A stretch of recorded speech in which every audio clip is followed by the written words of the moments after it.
Hey guys, I promised you guys I would do an update after I've installed the a-a products. So first of all, just let me refresh your mind. Let's see if we can get the focus. I installed the safety spring plug set. I'll show you what it looks like on there. This is really just for a replacement part if you lose it. I've lost a lot myself. The second part installed was the steel disconnector with the valve reset and the valve spring in there. I'll show you the stock parts when I obviously tell you what I installed in here. This was a drop-in, no fitment for no fitment for either one. I'll put those out of the way. And then I installed the AIP 120% loading nozzle spring. Excuse me, sorry about that, guys. What's cool is you still have two extra ones, just in case if you crimp it, or damage on accident, or if you need to help someone out someone who needs it. All right, so that's pretty cool. And then one thing I forgot to mention in the first video, this was another new product that they had. This is 100% custom recoil spring and hammer spring. I'm gonna show you the stock ones. Being honest, I didn't like it. I'm very used to fast, very fast slides returning. 100%. It was a little weak for my taste, but for the sake of this video, and I always try to install new stuff and figure out how they are, what it is. This is somewhat really marketed for plastic slides, but then again, I still used 120%, even 140% on plastic slides. So I didn't like it so much, but we're just gonna shoot it anyways. So that's in here. And now I'm going to show you the stock parts. This is the stock TM hammer. This is what we replaced with. Now, the a-a is marketed as 100%. So technically speaking, it could be theoretically the same strength as the TM1, or a little stronger or weaker. I did not actually count the coils and test that, so shame on me for that. I apologize for that.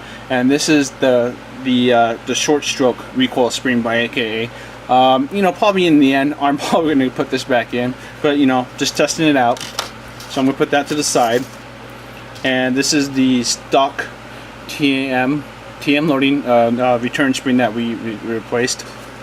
And what's next? There we go. All right.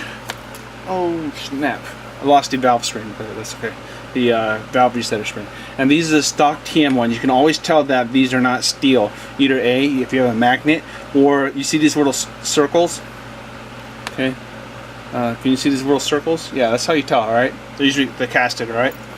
They're still good though. At least I can help someone out who has a worn one or having burst problems, which is pretty cool. And then here is the stock TM. It's hard to see. Here's the stock TM one, and you can see it's like a black. The front set of the plunger is black, and the back set is like an iron gold color, brass color looking thing. And then here's the spring. So it's just the a-a one is just to replace it or to make it look nice. And I said, hey, small details. Now I'm actually going to talk about this pistol a little more, because some people in the first video were a little confused about it. And this gun is a little different. This gun was released in 2009.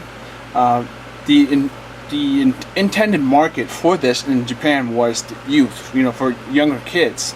And with that being said, this gun literally shoots 100 to 120 FPS. That's its range of FPS. It's very, very low. It was intended to get kids introduced into airsoft, to understand how the guns work, and just to have fun and not be painful. They're very pain over there is very it's important. It's not very pain tolerant over there. So it did its job over there. It's a great item for introducing. Maybe if you have a younger brother or something, it'd be a great item to introduce them. Just have them wear glasses, and man, you can run. You don't do it, but you could run butt naked with glasses on, and this wouldn't hurt. It's very, very weak. Now I'm going to show you actually what helps it keep it under 120 FPS. But first, if you ever want to identify, always look for these two blue parts. I would say look at the trigger, but the Strike Warrior 1911 has a very similar trigger, so don't do that. Another thing is the actual back strap of here. this is actually done. So the grip is a little different. The trigger. Another important part is this sight right here. The Bomar sight, guys, is actually plastic. Is that a bad thing? Excuse me. Yes and no. I mean, it could break eventually. I haven't seen it break, but what's actually cool is it actually reduces the weight on here. Instead of having a metal or a steel one, it actually reduces the weight on here. So it's actually helping us if you're trying to build a fast cycling slide. Of course, this spring in here is not helping us, but we'll switch to that later.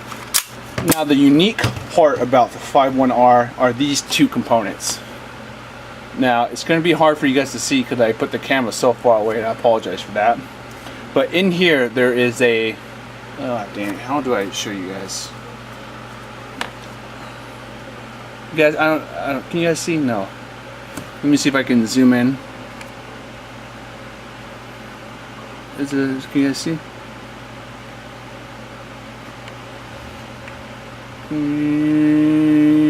In here is almost like it's a brass flow valve. If you know what flow valves do, the original like high flow valves, they help you increase FPS like RCC or power bulb. But this is actually the opposite. It's a flow restrictor somewhat. And if you look at here, I hope you guys. Oh, man, you can't see diddly squat here. All right. Well, anyways, if you check out here on the outside, you can see there's a natural port in here. So this helps reduce the FPS. Damn. Or it helps reduce the FPS big time. Is this useful? You know what? It's actually somewhat useful. If you have a 235 millimeter barrel, the very long 601, and it's shooting 500 to 600 FPS, you got some crazy build, but you want to keep that length. Let me zoom back out. What you can do is you can put this into your build, and maybe it will help keep your FPS low while being able to maintain that length. And maybe just dropping it, I don't know how much effectively you're going to drop the FPS, but so don't throw this away. In order to get this 5.1R to be a normal high cap, 280 FPS stock, replace the loading nozzle. You guys can use whatever you want. I put a garter in here. All right, so that's the number one thing you got to do to get this 5.1R to be normal. And now here's the next component that's very unique to the 5.1R. This is, I'm going to zoom it back in. Trying out new stuff. I always like to try new stuff out. This is where the BB exit. This is the loading part where the BBs enter. This is your actual bucking, okay? Let me see if I can assemble it for you guys. I got big clunky hands, so I don't think it's not gonna. I don't even know why I even got into pistols when I have the worst hands for these small, delicate hands. But anyways, let me see if I'm doing a good job. All right, it somewhat looks like this, and then on top of here is what adjusts the the bucking, and this is your hop-up arm. So now you guys look at the hop-up arm. It's very different than either A, you buy a new hop-up arm. You can buy them pretty much almost anywhere. You can even use the Wii one. They still have that bump you need to actually indent into your bucking. What you can do though, if you're creative, you can actually put like a JV weld on here, like a big glob on it, or maybe use a rubber substance, anything to make a U shape or a flat, whatever you want to do, as long as you put it here, so you can actually have pressure on the bucking. All right, so when you adjust it, so you can either modify it or buy one. So you need a let me zoom back out, guys. So you need a hop-up arm, or you modify this. You need a bucking, and you need a barrel. What I have in mind is a modified arm. I'm actually doing a test right now, so it might be weird with the FPS, so excuse that. And I'm using 601 6-inch PDI. I love them, and I'm using a stock TM bucking to be fair for the project. See if maybe they'll release something. I don't know. We'll see. But so far I'm happy with them. Obviously, I have not abused this gun enough, so it's not a fair test. But I'm impressed with it. It didn't require any fitment. Now I'm using 20s. I got this at a giveaway from the Lancer Tactical Lancer Tactical giveaway. It was pretty cool. I'm using 20s because some people are like, how do you calculate 2.8s or 30s to 20 for field, chrono, make sure you pass. So hopefully this will be easier for people to see where it's going at. So we're gonna shoot it here. Oh, I forgot to show you guys. Here is, I don't know if you guys can see it, it's so small, but hey, small details, man. Here is the AKA, the stainless steel one. Stainless steel, is it stainless steel? I forgot to double check that. So you can see it very slightly compared to the TM stock one. Here's the steel slide, magwell. Here's the hammer plate. So we're gonna shoot it now. So I'm using propane 20s, hoping this from maybe 350 to 370. This chrono.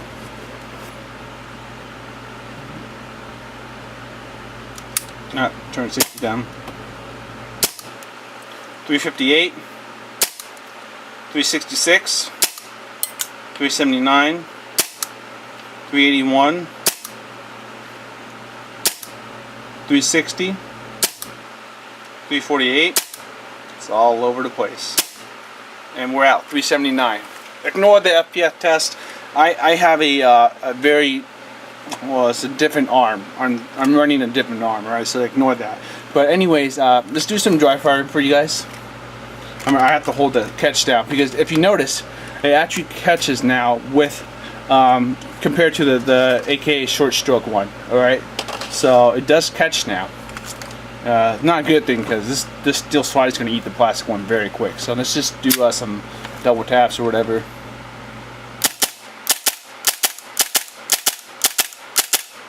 All right, and then let's watch the muzzle flip.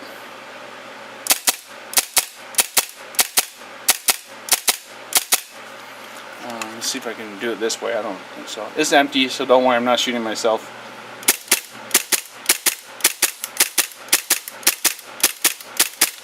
Let's just empty it.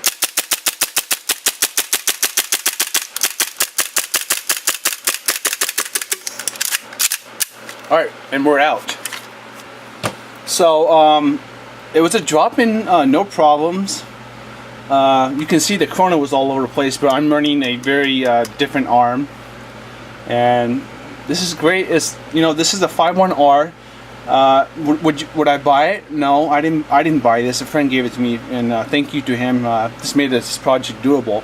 But yeah, don't buy it because you do have to modify it to get it to be a normal high capper. You know, loading nozzle and the hop up assembly. But here you guys go. This is the updated Project AKA. I'm hoping to get some game time tomorrow actually with it. So we'll see how it is. Thanks for you guys watching. Have a good day, alright? I'll see you around.